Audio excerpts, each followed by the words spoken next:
Saudara-saudara sekian, inilah mesin racun. Mesin racun Mula-mula abang ni beli yang ini dulu ya. Ini tongnya. Tong itu je dah ada beli asalnya. Oh, enjin bawah tu. Itu harganya berapa tu? 1,350 dulu sekarang datang. Oh, 1,350. Lepas tu buat jenteranya kat kedai yang buat tu lah. Kat mana-mana ada lah kedai, carilah ya. Jenteranya ni jenter pula. Ini berapa yang dia punya yang bertayar ni? Dia punya Ini dulu sebelum saya pasang pan yang tiga masa tu 450. termasuk tolak semua tu lah. Tolaknya yang tayarnya tadi.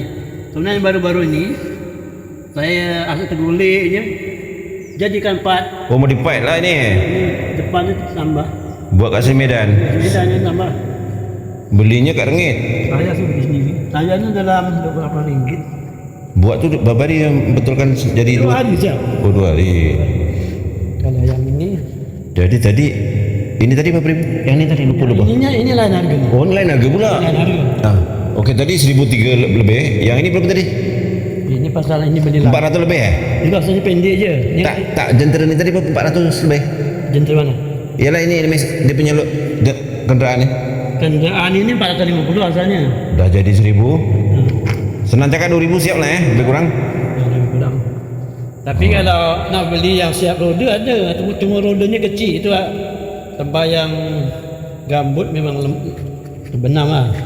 Ini buat sendiri besar. Rodanya besar. Dia roda besar tapi dia kecil. Tapi yang belakang memang asal macam tu lah. Ya? Yang belakang memang macam tu lah. Yang ini kita buat macam ini. Tak, asalnya yang belakang macam tu Belakang Yang tayar belakang tu memang asal itulah. sama. Boleh buka. Oh. Masuk kereta tamat boleh buka. Okey, terima kasih ya Ustaz. Terima kasih penerangan. Motor. Cari idea. Carilah kat mana-mana orang buat Caketeng ni dia nak jual ni. Dia jemput siapa nak beli. Hello.